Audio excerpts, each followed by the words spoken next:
Hello everyone, myself Mohit Soni, and today I am here to represent my project. In this project, we have built a dashboard and web application that will allow organization to manage their resources internally. So this is the dashboard of the organization. Here we have an organization MS Corp, and this is the code of the organization. So in the first case, when user want to log in into an organization, user have to use this code to get into a particular organization. This is a unique code which is generated for a specific organization. So first of all, let's go through the organization dashboard. This is the organization setup section where we have departments, which are the list of all the departments available in the organization. Then we have category regarding the products, regarding the assets. Then we have employees which are logged in within the organization. We can manage the role of each of the employee. Alongside that, we have role and permissions. So we can create multiple role. We do not have to change via code only. We can manage all the resources that will be available to that particular employee or the user. These are the basic details of the organization we need to just log in into our organization. In this, organization code is non-volatile, means it's fixed for the organization. Then we have asset section.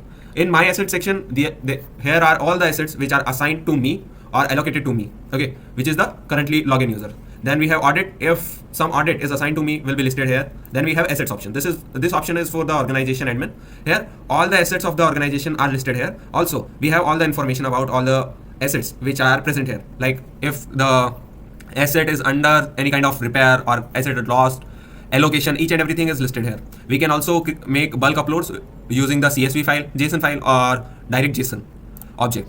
Also, next we have booking. In booking section, we get a calendar view which lists all the bookings of the equipment which are present in our asset section. Here we can view who requested for that particular equipment in the company, and we will get all the information about that particular user.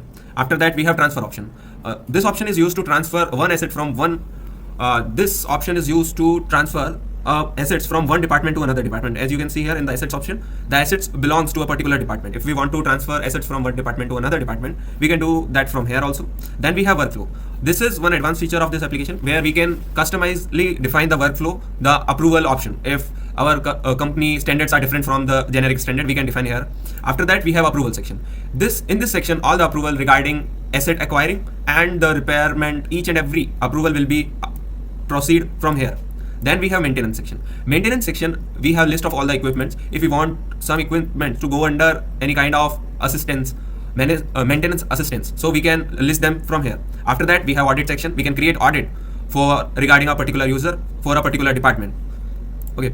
After that, we have report section. It has all the basic analytics about all the information that we have. At the end, we have notification section. If we have any kind of approval request or anything from the user side, all those things will be listed here. After that, let's move ahead to the user dashboard. First of all, let's see the available users. In the organization setup, I have employees. So we are going to look for the user one. User one is the auditor and the employee of the company. So let's move ahead. So this is the user one. In the user one, we have the basic dashboard.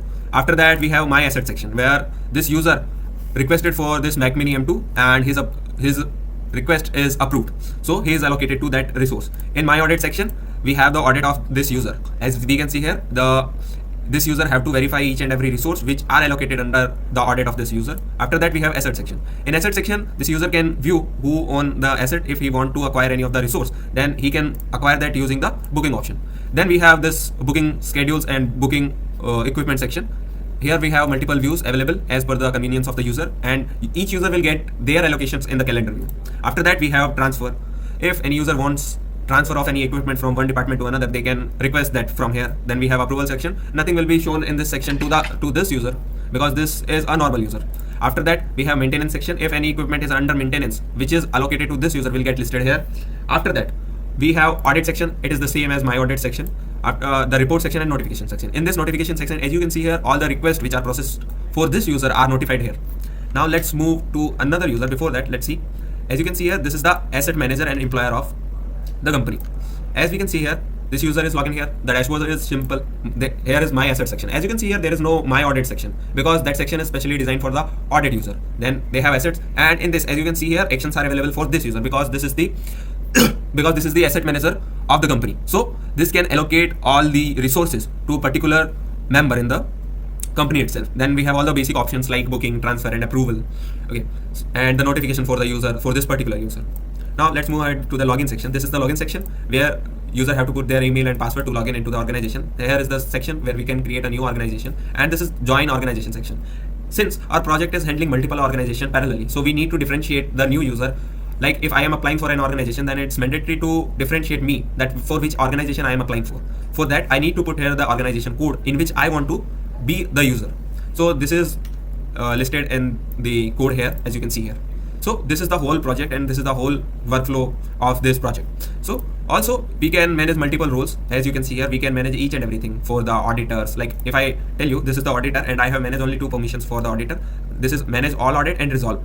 Okay, from this permission, each and every permission that till the auditor have, we have all the basic functionalities regarding these. Okay, this section is really helpful when we want to create a new role, which might be the temporary role for the organization. We want to test some user, or we want to give some test assignment for a new employee. Then we can use this section which allow to give limited power or the powers that organization want to assign to that particular user. So this is the whole layout of the project that we have created for the Odoo Hackathon 2026. Thank you very much.